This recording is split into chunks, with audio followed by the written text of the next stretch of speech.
a very happy new year to all the civil services aspirants.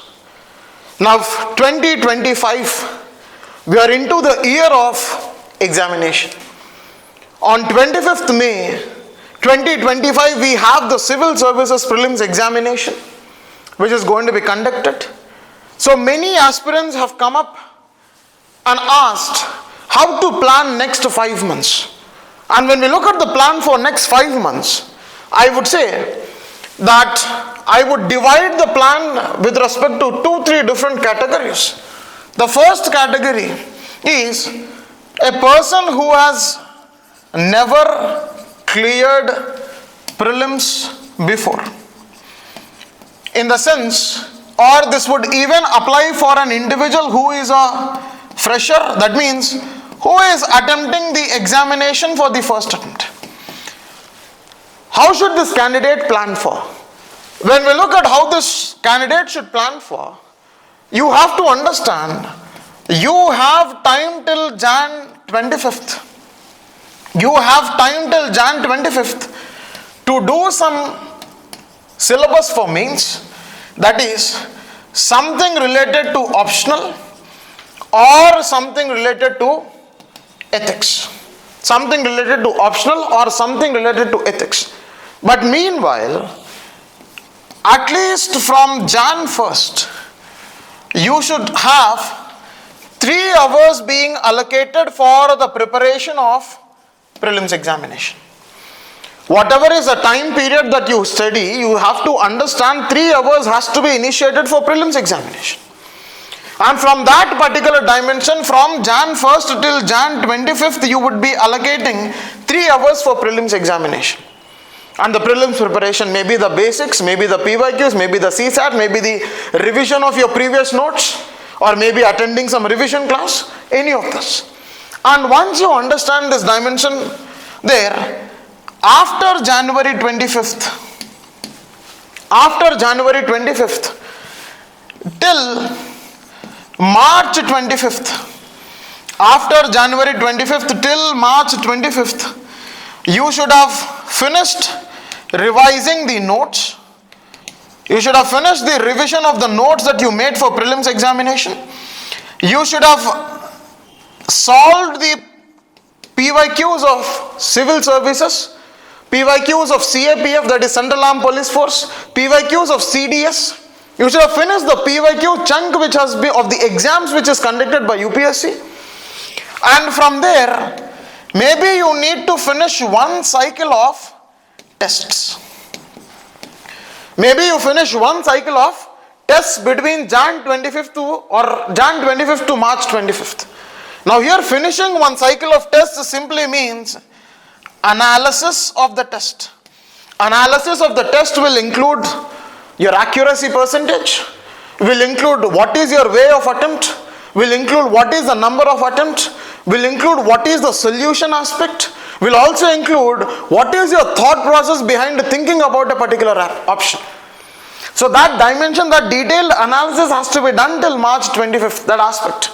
Maximum up to April 1st. Maximum up to April 1st, this cycle should get over.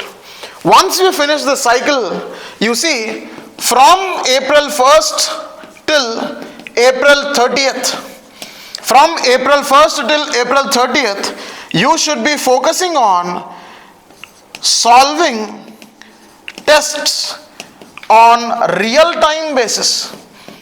That means you should be attending some real-time tests in the offline centers, and you should be able to write that particular test sitting down for 2 hours in the morning, 2 hours in the afternoon. That real-time analysis, the real-time understanding, real-time approach to the test has to be done.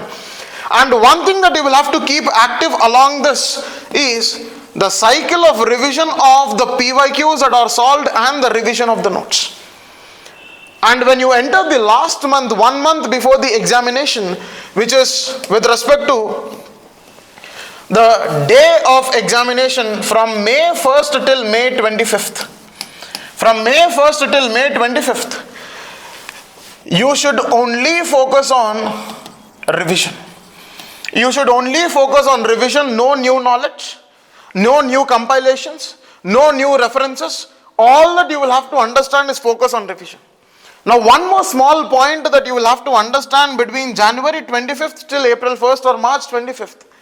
You should be able to cover the current affairs dimension as well. Because most of you might not be regular with your newspaper. But those who are regular with newspaper, that is well and good. But for the candidates who are not so regular with the newspaper, you can pick up the current affairs magazines which are exclusively made for prelims by the REDDY IAS study circle. And maybe you can finish off because that is a consolidated source of individual month.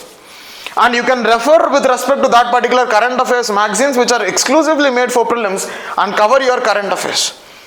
So for an individual who is a fresher or for an individual who has not cleared prelims in the previous attempts, this is what is the approach.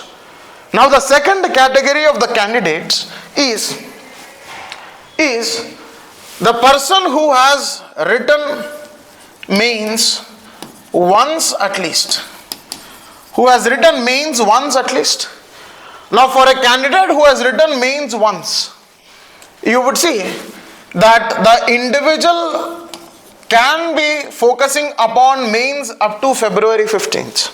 The individual might be focusing upon mains up to February 15th. You can plan your mains, maybe optional. Along with optional, maybe some part of ethics which has to be done. One is optional, the other part is some part of ethics which has to be done. And ensure that you are writing your PYQs here.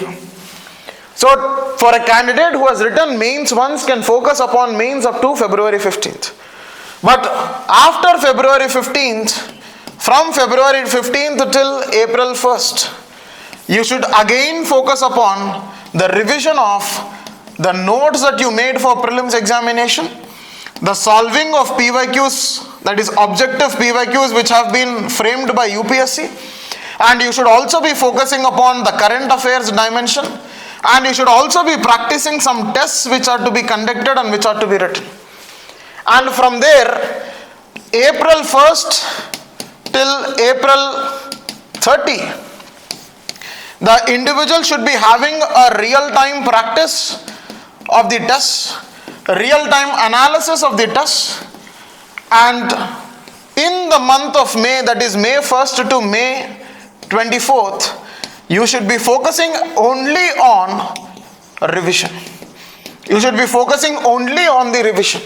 Now in fact, the plan from February 15th till May 24th will remain very similar to the plan for prelims of the beginners or the freshers or the people who have not cleared prelims once as well. Now here the third category that I would keep are the candidates who have written multiple mains. Now when you look at a candidate who has written multiple mains, I would consider more than 2 mains. I would consider more than 2 mains. And when you look at this candidate who has written more than 2 mains, now you can continue your preparation for mains from January 1st till March 1st, right? March 1st, that can be one. And from there you can start this is the period where you're going to focus on mains. And from March 1st till May 24th is the period where you're going to focus upon the prelims examination.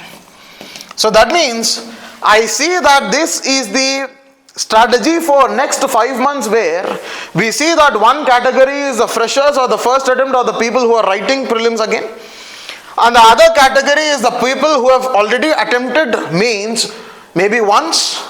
That is the strategy that till Feb 15th we can continue doing mains, and for people who have written multiple mains and who don't have their interviews can continue this process. So this is a detailed strategy that you see for next 5 months, and to make your cycle for UPSC CSE 2025 more productive. Thank you, and I wish you all the best.